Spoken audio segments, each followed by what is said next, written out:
Good morning. Northeast Window News Analysis ta mayam punamakpu taram okchari. Ngasi Impal da phongna kiba pauche singda yauba maruiba pau khara khananaina janabagi damakta aikogi studio sida lengsin da leiberi basi manipur ki saknai ra bauza Sokrakpam 𝐍𝐿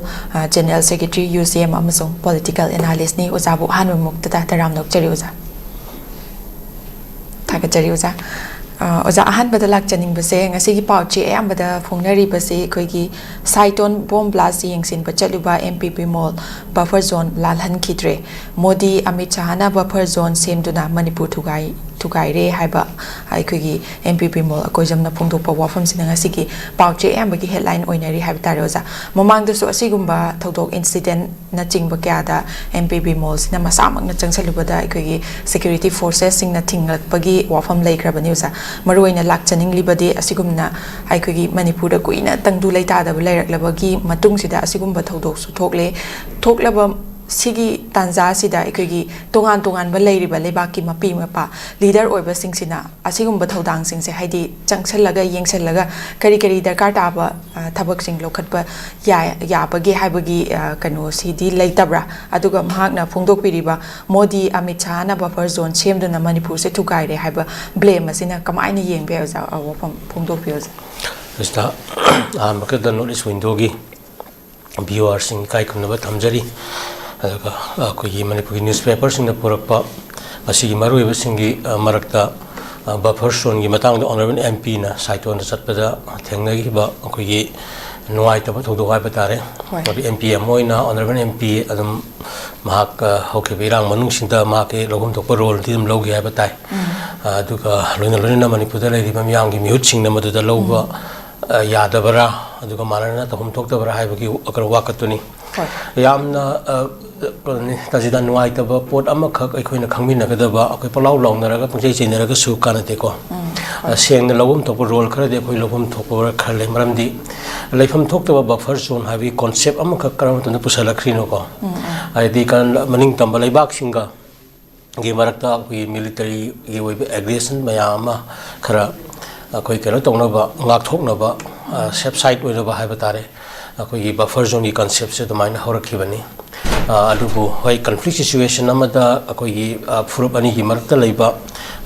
position du kitang ka de-escalation of the violence tongnaba aikoina buffer zone gi wakhalon du thammakanda matam khara thamme hairagasu the very word buffer line or buffer zone haiba potsidi recognize tawum thokte ko adugi mathakta akoi khangadu ije ngasai thawong khara violence ama me thidagi tholako matam sida hauji phauda government of India na mahaki president run thamaba phauda kari thodang laurage sini aina wahang ama hangibadi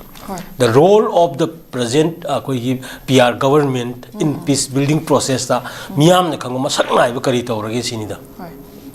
yamna half hearted oiba kana raga marak meeting khara tauba Ministry of Home Affairs ki agatara meeting khara tauba natna mathang unadana phurup mayamgi huzik even kana cookie eba tamji bogda laitaba British matamdagi akoi semjin na tamni na khange then among the cookie thadau community is the largest community ni then adugi kana wori ba thadau NP ba thora aga cookie folly thora aga we are not cookies we are the thadau we are the original Hongjais we are the indigenous people of Manipur. High bang sa 1951 ki mamang the lerak kiba purup singi wakalon the yumbum warakana Manipur kan na balang na ibini. Hari batanza asida lemhori ba mayam sing adu khori na phom ta da ba koi gi 19th century dagi lakba khara haugra matu magi kanor khara leiraga zu 1951 ki matung da lakba mayam amana thuon bani ha se senga bani. Adugi mathakta ngasai peace building process ta khwaidagi ahan ba tawgudaba thabak se akoigi kainoni akoigi khulai thadu onba adu violence tawdana ba khona bani hari basigi matang da Manipur gi valley gi oiba ayamba ngasai gi thokhiba mayam da rambai tengon gi boiro amagi boiro khulai sing lokhat pa ba lokha khre maram chadana pai basing ayamba lokhat ba loira matung da kari gi jamata nakalam gi khulai lokhatri bano haiba wahang sini adugi mathakta haukhiba tha khara asida khajik akoi gi khulai akoi lan sinabagi posi kitang lep mong ama leirabo phawda thawina kha ingda idore hairagadi khulai si akoi gi heta kaphanba irang thonba haibadi issue sum putharga chatnaba wakhalon ama leiba manba ama akoi government of India da uri Indian army thara ibani sidira aduga even CRPF leiribani adagi kanu leiribani akoi gi Assam Rifles leiribani ko mayam sidi Manipur police government side gi yaura kanda sigi bapangan jinabu khulai paiba pikhraba mapan gi asobul lam gi district ama phok saugdaba Manipur gi manungda singi awang ba saruk singri da osai operate tawng ngamdriba kari gi no haiba wahang jini tawge yauna tawhan bagi kanoma lakpa se masing asigi miyam marina khoi khangmina ba sangi well document tawba sangi khoi intellectual and the academicians sing basi phajana mapan thokna naina ba sangi aduga hariba sing asi malem gi miyam da mai sengna ko khoi gi di khang ai expert sing asina sum tumin leisan bagi role ama amani khak sum cheng chunghalaga tawbasina malem gi oiba media da malem gi oiba propaganda na malem gi awareness asengba justice truth to phangan mangam dawagi khoi gi sonja ba su leiri respective caste na create maitai digi wanate fruit mayam hingminari bani hingminaga dawri bani aduna Manipur se Assam jema taruk thona kai hairaga Manipur se kai ni gaina sikchidun adu ada pusalakanda akoi masen taro thugai na bi asenga policy ama huji yale ko Manipur demolition theory ama sathare haiba se masigi concept sini akoina conscious hoise masigi da makta akoi kai paper tawum thu e haina ai thamningi loina na hairiba singa se akoina athuba matamda wahang singi pakhun pigedabani president run sina karigidamukta hariba mayam sing gi bomb kapthara iba nongmai kapsal iba mayam do kadobi control tawdribano wahang ni malengi miyam da hangadongni mayam masi issue hengadongni habani akoina aduga tasengna buffer zone haiba pot ama leibam thoktaba leisu leiraktriba pot makhoni ju wasak kiba by December IDP sing hanjal hangani then national highway hangani khokani na haiba thaoina tawdra kanda amukso shanti lai idore haiba sida Bharat Sarkar su ala pakhali ji kari gino haiba wahang amakak lakpra haiba kanusini masigi pakhum pigedabani president lunusik leiriba sina magi tawm thokpa khoi tawdabasi khoi pende aduna akhoi sisum hairaga aina mingondagi shanti natraga mingondagi aigi right sum nibagi mahuta akhoi miyam singa se akhoi sengna khoi punjinaba sangi malem da thokiba khoi khusem gi oiro natraga nesaren oiro ethnic conflict situations mayam ge study to matamda akhoi gi pluralistic society di united we stand divided we fall have si summaga lakpa malem gi waini aduna phur kuntra taruk taret ki mayam singa se phana akhoi gi Gyan Tamina Sangi, Rabatado in Pinagal evil rules, they can Yaukshil Lakanda, Manipuri Kai Padraba, Manipuri Masakase, Masidida, Akoi, Stand home Toi, Adana buffer zone, Leheloidavani, Mito Kandoka Davani, Aduga, Amasida Makta, Ikoi, Kanosibaki, then a Taukwana Basangi, Maramdi, Masingasi, I couldn't sab Kazakitamakta, Zikta, Kanana, Tajidana, High Kriva, Sayi Akoi, Mihusing di, Mazitoga, Taubo Yadabra, I said, see Gumba, Pung Pungsan Gaba Man Bagi, Kanumka Magi Subidada, Nauraga Lagi Bagi, Kanumta, Lagi Baze, Masinuaite, Aduna leadership role in conflict situation, role of leadership role in a normal situation, Adagi.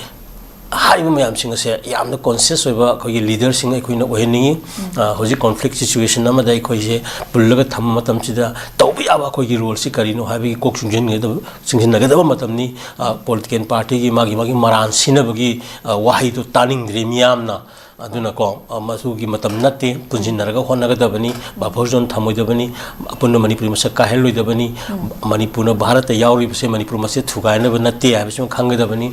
masi yadraga di aikoina 1949 gi issues mayam aikoina aikoigi status mayam ama akoigi hanagi sahi lising kya liraga laiba akoigi oiba kana saktam do madu kamalem gi puwa kana da fraud pukhala kanda akoina akoigi kanjabatai si akoina karihino hayo matamda akhoi se akhoi phuru kuntra taruk tari se tajida hingminna ba hingminna hona ba amadi adugi da maktani he masibu kai bi ata basibu thugai ragadi masana mapumai potu leraroi adai matam dadi suicide in pot amata laktoini maramadana haujikti akhoi punsinarasi khoi da sum tathi na tawragadi akhoi su aroiba khungaw amadi kaw matam oire haiba kanu se sitamge hoi thaga cheruja makata na lak chaning badi ai khoi gi imphal gi tongan tongan ma from ani da bom thamlam le wakat mi from sathar kre haba paw mi oresa paw se ga mari le na khoi gi manipur se kitang santi leira bra haiba gi mong da me hause na khanaru rabani aduga sumaina thoklak pa se ai khoi gi amuk bom thamlam ba aduga saiton gi so muk thok cha leidana adugi mamang da di kitang santi leire na me am se na khanarami bani ba adugo sumaina amuk thengar pa se uza thokhali ba haidi bom thamlam ba bu oiro asigumba nga hak leite conflict natraga mingo leiriba leminebe praja singda hak leite aikhogi mind disturbance kya ma thokhali bese sigi mafam da kari wafam di thambining Hajita masigi thabak se koi conflict situation amadabudi adum thokpa thabak amadi woi adubu masi control tawba masi koi gyan yam consciously satharaga tawba haibaduna koi ki pandam phangnabagi miyam gi apungi pandam phangnabagi lambi oiga la ya haibse koi neinabada khangi aduga malem gi lo mayam amana ko genocide ki koi lo leire ko andagi Geneva conventions ki then even the international humanitarian law bo putho akanda land khulai tharabada khulai nomai kapa yade kapnari no kano lami masen babuda nakalamagi lami na khut thangalabadi matu hat pe yade adu son bo yade ot panai bo yade haibagi kano rule book sema matamda misa miyam da bom thamba khotpagi thabaksi masi miyam na paamda ba de wakat mi phami pa miyam gi sellaga ni ko masida yamna conscious oina aikoina kano maram amasung adagi woriba mayam singa se sab sangi aduna sigumba oiba aki akhangi posidi yai makai akoigi kanu miyam da civilian da nupi da angang da masi akoigi phawol loidabani ko aduga phawduna ba suhona ga dabani aduga kariyo matam da darkar leiba khotpagi yanaba yanadaba aduga hogi manam kanba kandabagi haiba tare ko sigumbagi posidi yamna consciously na kanu group ani di leirani ko aidi kariyo bom thamamba haibasida thamgadoriyo mi ama aduga masai tham bhamma adugi mafam ama leidana mafam anugi marakta conflict situation amadi leirieba hariba conflict situation je yamna personal oiba nataba kitang social oiba kanom da la akanda maduna ngasai bom ama la akadi misam yam sokadaba oibanina sigumbagi posina ngasai leiriba phibam asida yam threat leiragadi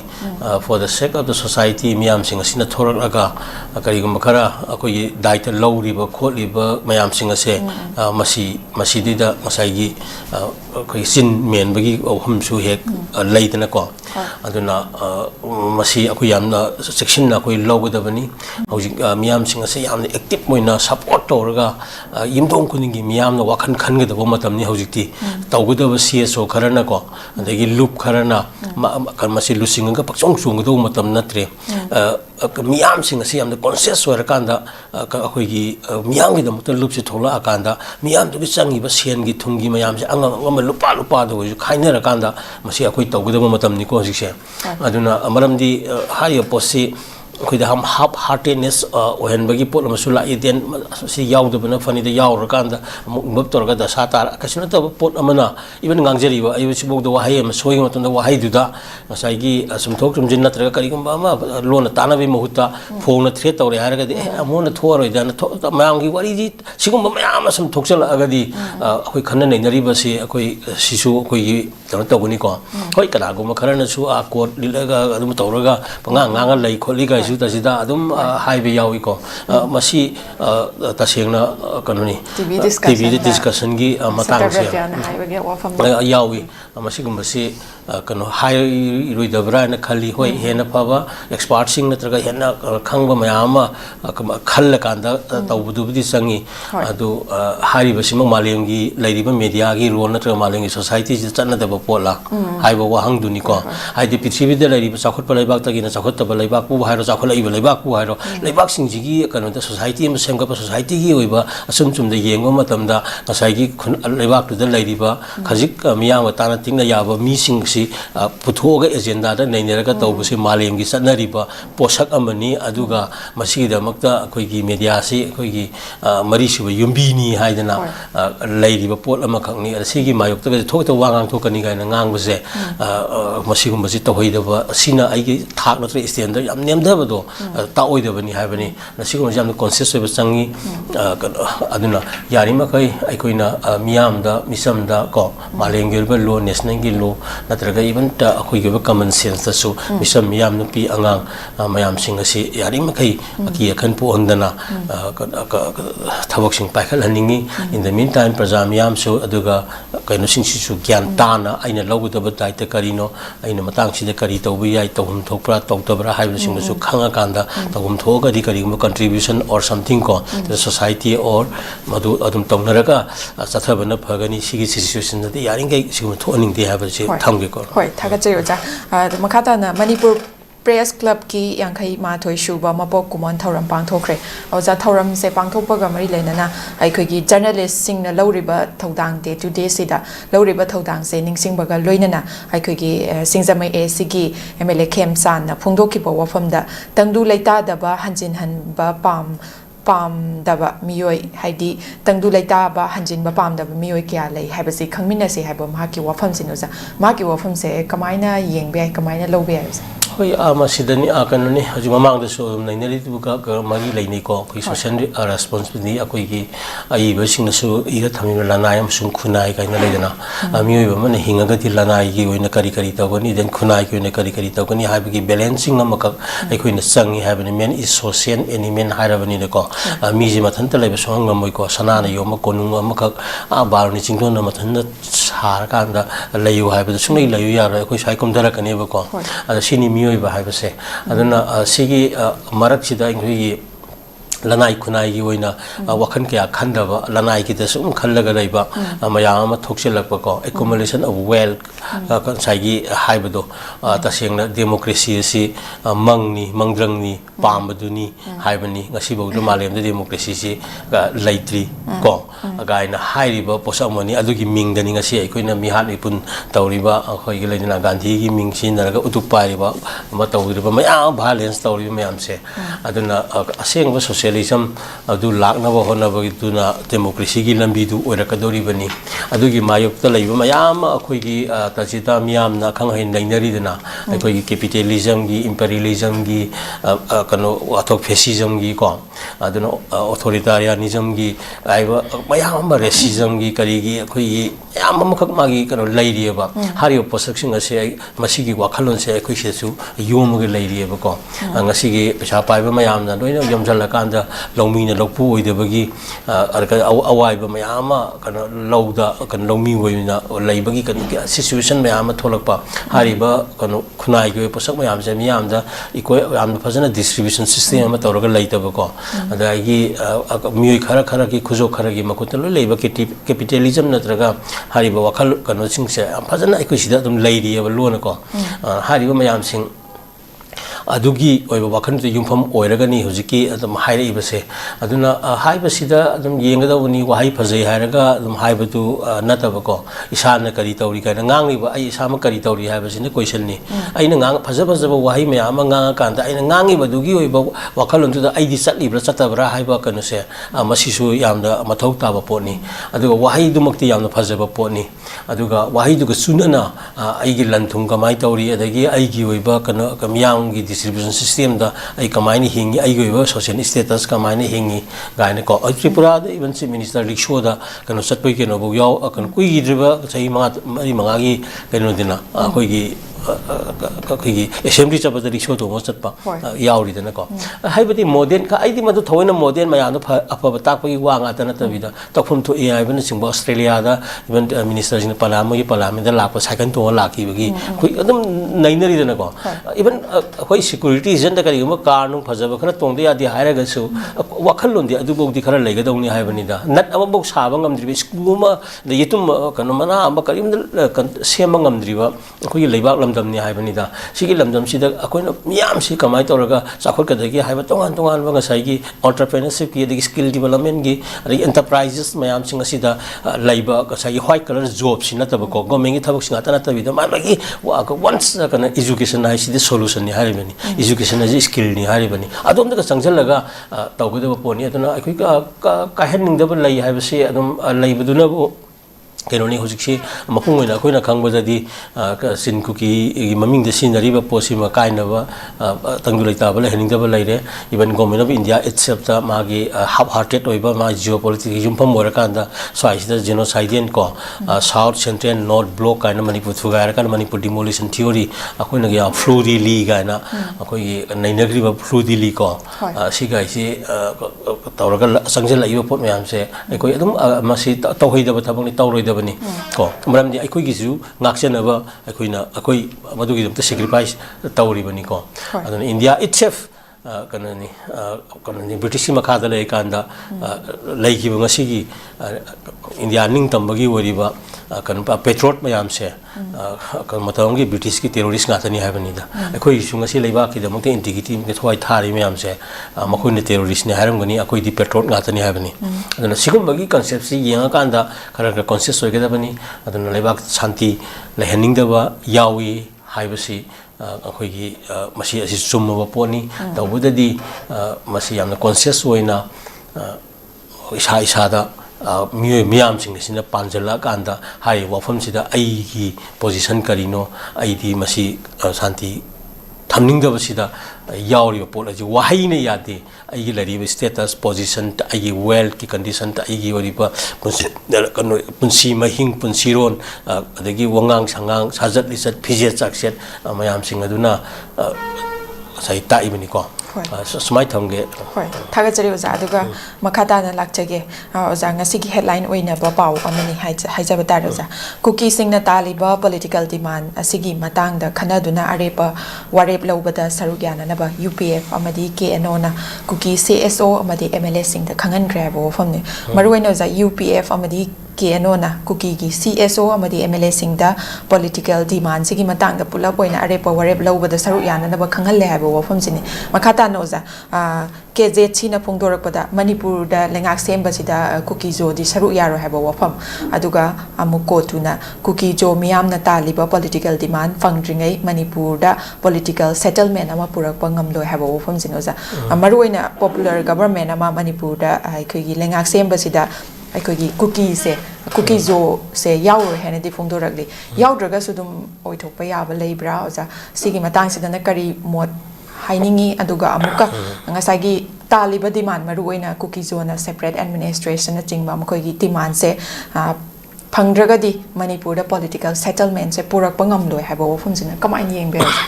hoi aduni ngasi lariba issue je ko akoina thengnariba unrest pothabam khangdriba je tajida hariba issue du mangni aduna makoi gi woriba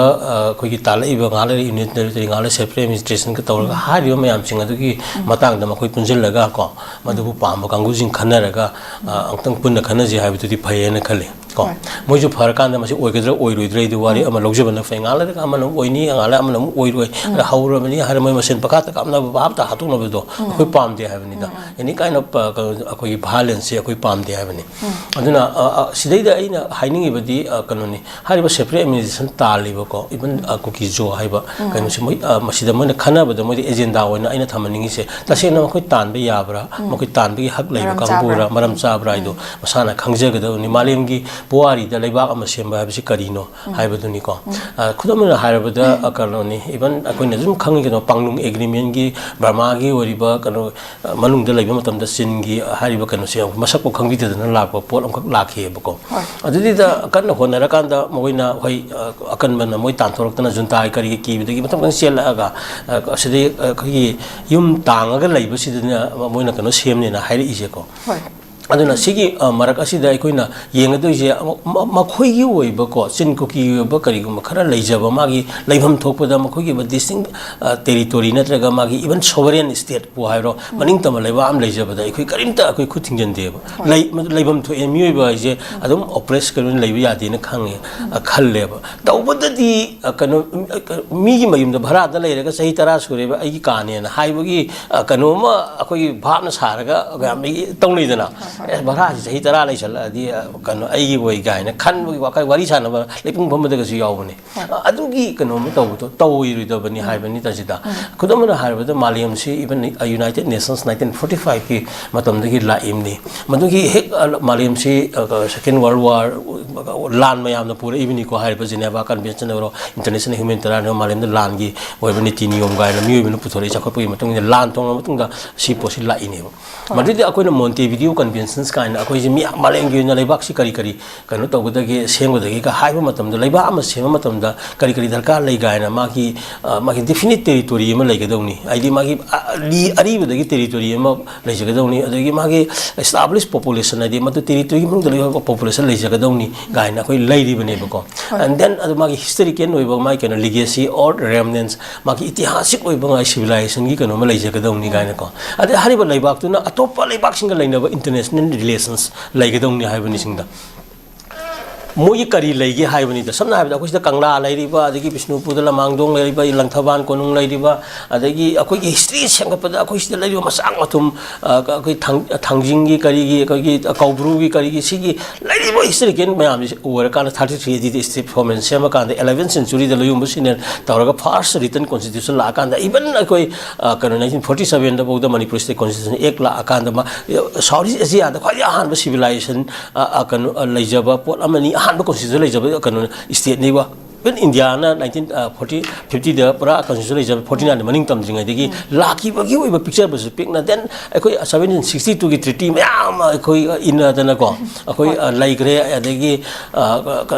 kan gi 1826 की treaty of Jandabu लाइग्रे अदगी 1834 की कनो कोई कबो बिली agreement के लाक्तना कोतना 1833 की गंभीर सिंह की ID याम लाइग्रे है बनी पोसे even map of the Henry 15th century दगी Manipur की map से ये लाभ ने वो विलियम बेंटिक लाइन अदगी लॉर्ड पेम्बरटन लाइन का हरिबा कनो ब्रिटिश की पीरियड तब तो मखोई मखोई की होरिबा कनो Singh academicians and intellectuals and then मखोई कनो मैं आम सिंह से ये एक मणिपुर में करी लाइगे सिंह मोई हाउगी बस ही मंगा ता कनो की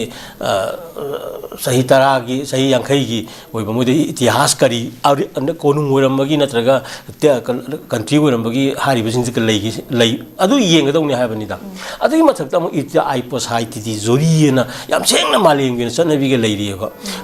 हाइबदी कना कॉलोनियल ब्रिटिश के पीरियड फ्रेंच कॉलोनी अरगी ब्रिटिश कॉलोनी में याम थमनगी मयाम सिंग से कॉलोनी की मनुंगदा कॉलोनी जे थादो खरबतुंग कॉलोनी की मनुंगदा लेरंबा हाना लेरंबा टेरिटोरी सिंग कायदना थंगदौने हाबजी यूनाइटेड नेशंस की अदुगुंबा याना वारोनेबा कॉलोनी मंग लेबजे अदुगी कॉलोनी की मनुंग चन्न मोई टेरिटोरी कॉलोनी ने यारंबा हाइबा तारे करी लेगे सिनी दा आई गरांग हाना पाइते एक्सल पाइते इसलगा चेक थालगा चेक नाललगा हेदे यापोंती मी कन पोपी की बिसा कर तौरकांद को हाइबा मयाम सी येंगाकांदा आइना ngai sangna ngangi ja atuga chunting ngai gi punna moi phamina ni haibado adu da hari posi khana waibane adu oiroidu oiragadi hari basi punna laiminabagi potu da amal la akanda akoi se fruit mayam political society ne Manipur se akoi fruit mayam je hingminagadabani adu akoi gi pose taw matam dadi adu gi samara Nagasu 1997 dagi mamangda 50s dagi haurakan 97 dagi tok tok la ina trowa aduna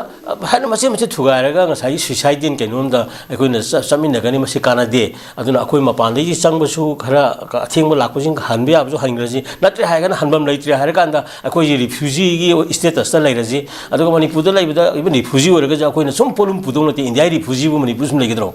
aduna so so state singda adum kana phum chana India da कोई तक नरजे कोई मत हम घर पे भी को भी constructive sao hai bani de aina Brahma Sangbuddha amuk juntana hatok pini ki kirena khallagadi adugi potu amuk refugee status amda lerakanda refugee amada lokum thokpu akhui jumating pangge haibani da mai settlement oda achobu state singa district hang mayam leiri adi da khunda mai ke kem refugee kem lingbi aina aduna sigumba mayam si yengakanda matang si sigumba yengakanda oiroidaba thabakta khut thaganu mini insinbada proxy war gi kanu goi kanu haiba pose si khanabada yahonning haibani ko tajida aduga loina loina in the meantime akoina asi leiriba situation ta praja miyam da aina thamning badi natraga akhang hai singda amutang ai masi lambiai chumbiyai ko aina thamning badi hojik leiriba situation asi matang chare aduna akoina toba demand da aswadi sum law natraga kanu tobu chi pamde political party mayam goro CSO amatu oiba phuruk mayam gi kholauna thoiba thabak mayam se karisu nate manipur gi territory integrity singnarak padagi thopani haibajima sima singnare sengna haibajima khangabani ko khangabani na within the framework of the constitution gi manung the constitution safeguarding haiba of the historically evolved territory of manipur akhui manipur se masi antang kannabagi dimal na mayam changhin minal je law khong torgun tawbuse pulam de lawmina ji irrespective of political parties go and the party system natraga CSO gi ponata article 3 manipur sanaba yaro article 371C masi kano atopam ne amend tor kana chamtok kana manipur kai dami provision hapchan ba sonda wina kanna kholaw law na takhai ba kari kai ge ba ade kai da manipur gi manung da di achaw ba sana gi konung sa ba ama akoina sujampur da sana gi konung ukhunda adagi kar akoi sengba da akoi de hen harau dui ne ba maram di manipur kai da manipur gi manung da manipur gi pangoi sa khot pa de koi pa me ba sini da ja ko aduna sigi wa khalon ji yang kana hoiti manipur kai thugai na ba kasimi thugai ba yai 7 article 70 script to gle ga hare kan manipur here ya di ga na toksin ba man ba kainung khak lai ba se para tambi ba ama matam moire cheksil hodra badi akoina haiduni sana jawbuna hairami duni satrang sana ba cheksin dra badi khongnau no ju sena sa yegyo haibado adugumba du akhoi yeng binara kanda haujikti political demand haibata re ko Article 3 sanaba yadaba Article 371 si haiba mayam singa se masi mona kahaloi kaim toro harabani na article do ko da piro safeguard hana toro den address toro si moi pamisi karino kitang goina madu autonomy ba hana ADC leiri ko hinira committee leiri PB Australian Chong Indian Constitution Sidigi Manipuri Singi Convention the Pangi was the tribal Manipur high was singing a Pangi was here in India Atopa is the tribal Pang Bakai Lake.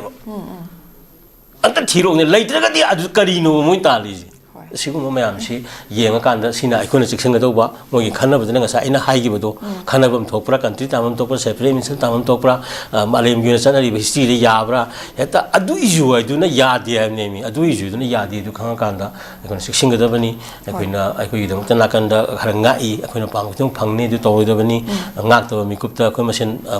saunu do ke do ni ko pare si tangge ko thaga chari ja aduga manipur gi hana gi chief minister and Biren Singh gi ni haina cookie writers organization a pikhalakba audio clip pulap ekhoi National Forensic Sciences University Gujarat thaduna madugi report pikhalakna ba Supreme Court na Union Government ta khangan grabo phom yaure ja pausiga marilena ekhoi Manipur da thokpa crisis sida ekhoi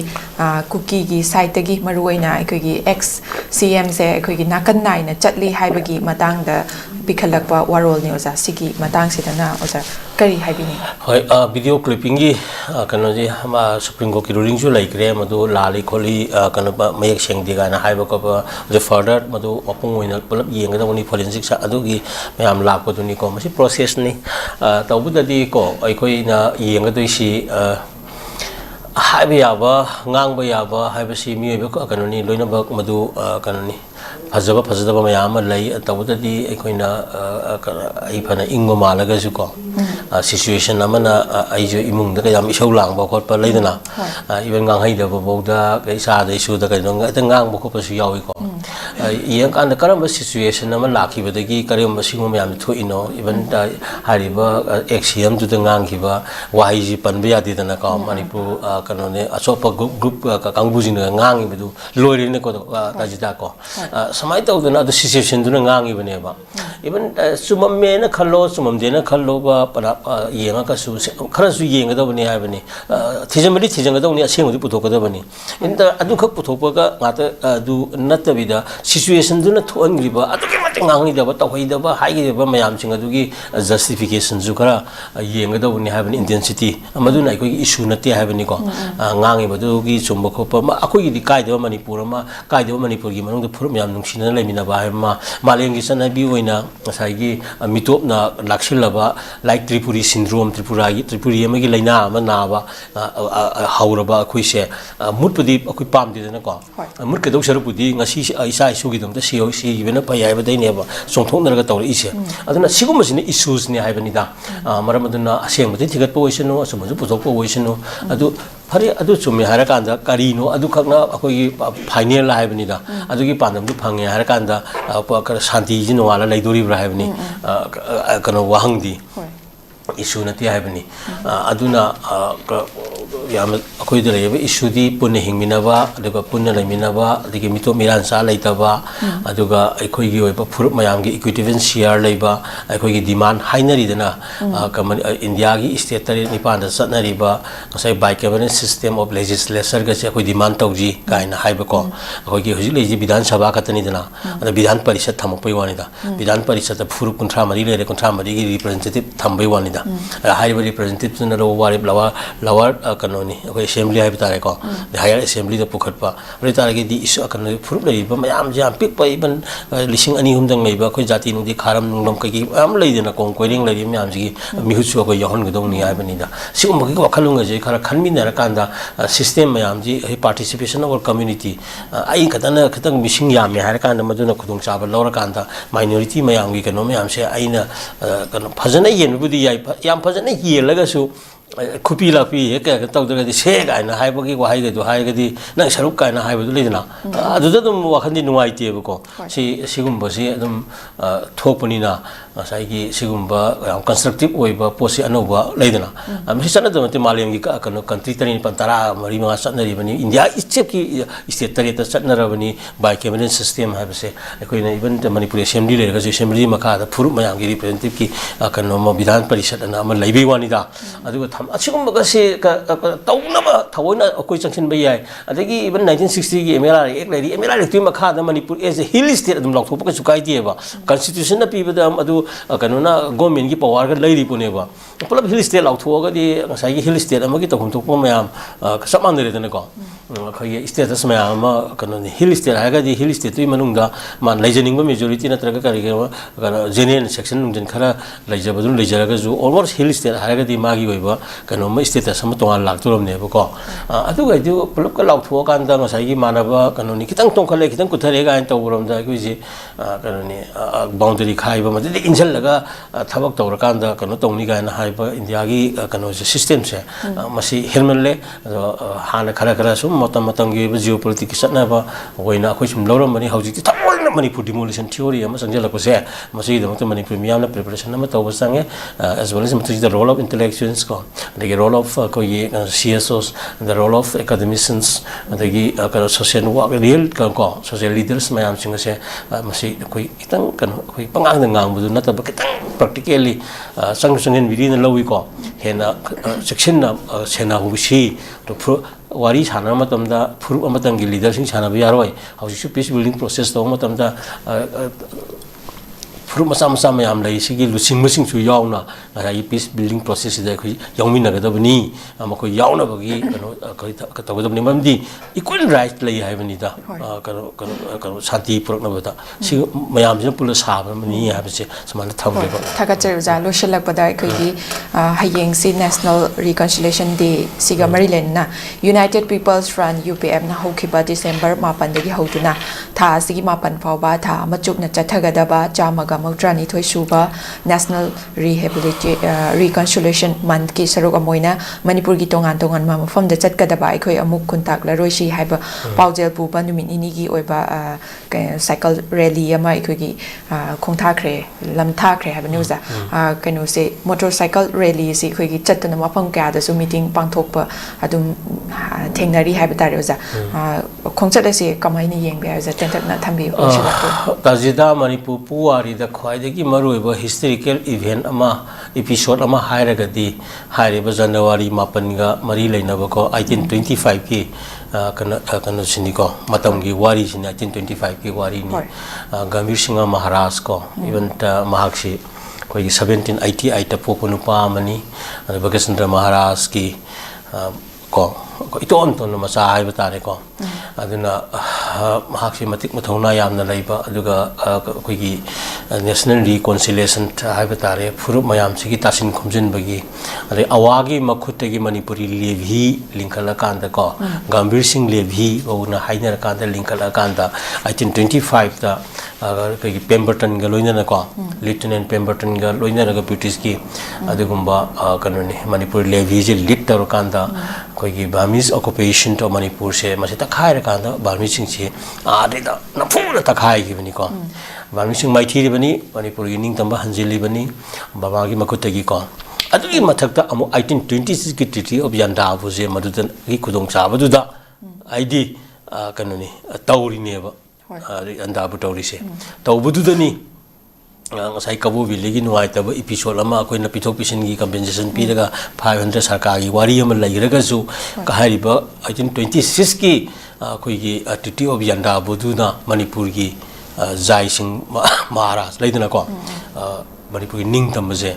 masi recognition piri bani yan marui ba kanone ba ko hariba ka manipur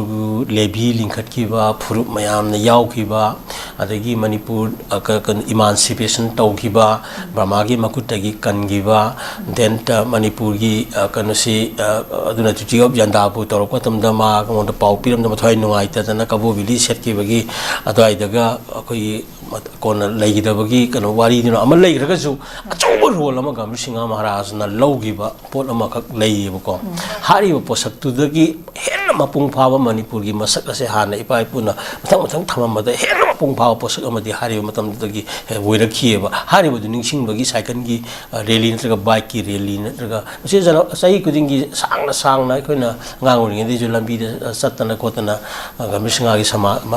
samadhi hai tare ko tan da bul laktana masi hayeng gi na misida ai tawdu su mali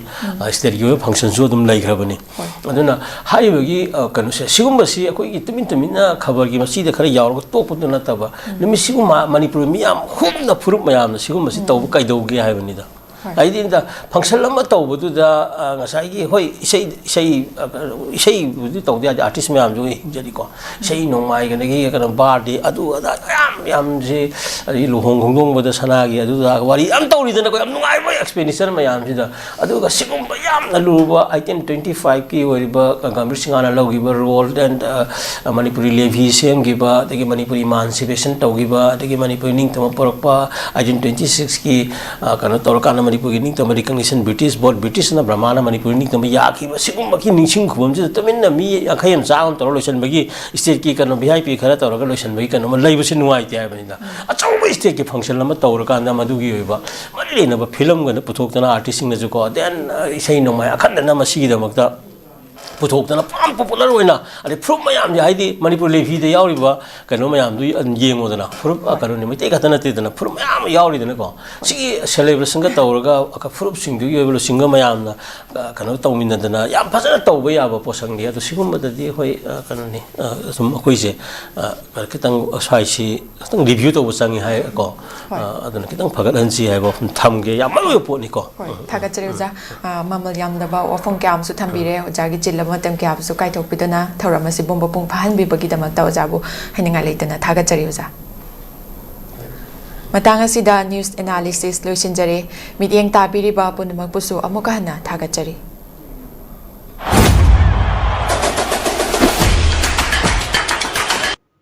Football bu thawai haksang yauna pamliba miyoi singidamakta yamna nungairaba paw ama poduna lakchari madudi first CPC trophy 9A side state level open football tournament ama lagliba kumjali sing aniga kunga taruki January ki tarik taragani pandagi hauduna Chingya People's Club Yairipok Ningthaunai Chingya Lekai na singduna Ningthaunai playground da pangthoklagani tournament asi form ngasi maktagi fangbiragani Tournament asigi prize singdi winner prize ta rupees 1 lakh with trophy Runners up the rupees 70,000 with trophy. Best discipline the rupees 7,000 with trophy. Best goalkeeper the rupees 5,000 with trophy. Top scorer the rupees 5,000 with trophy. Best player the rupees 5,000 with trophy. Asina chingbani. Registration fee na sumbetagi rupees 7,000 khaktamak oigani. Form 1,000 bagi aroiba matam lakliba January ki tarik taragani thoida oigani. Manager meeting na January ki tarik taraga mangada oigani. Akupa marol gidamakta pizariba contact number sing asida pau fawbirau. Contact number sing adudi 8837447610 natraga 8787882150 amadi 60093969994.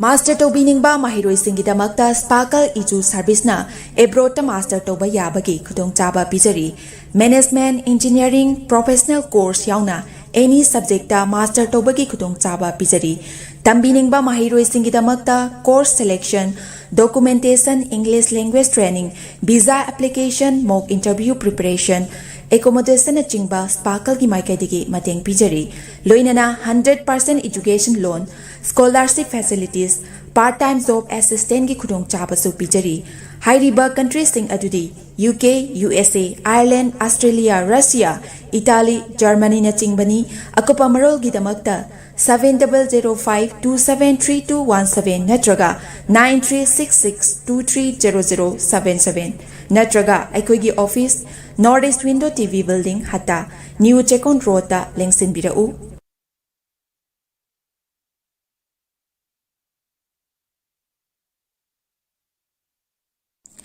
Class 12 amasung graduate loiraba mahiro singidamakta Germany da hospital program tamba yabagi khudong chaba pisari hairiba program sing adudi ahanbada accountancy hairiba stream asida tamnabagi damakta commerce background leibaga loinana 60% fangba oigedabani ani subada hotel management hairiba stream asida tamnabagi damakta any stream da 50% fangba oigedabani ahum subada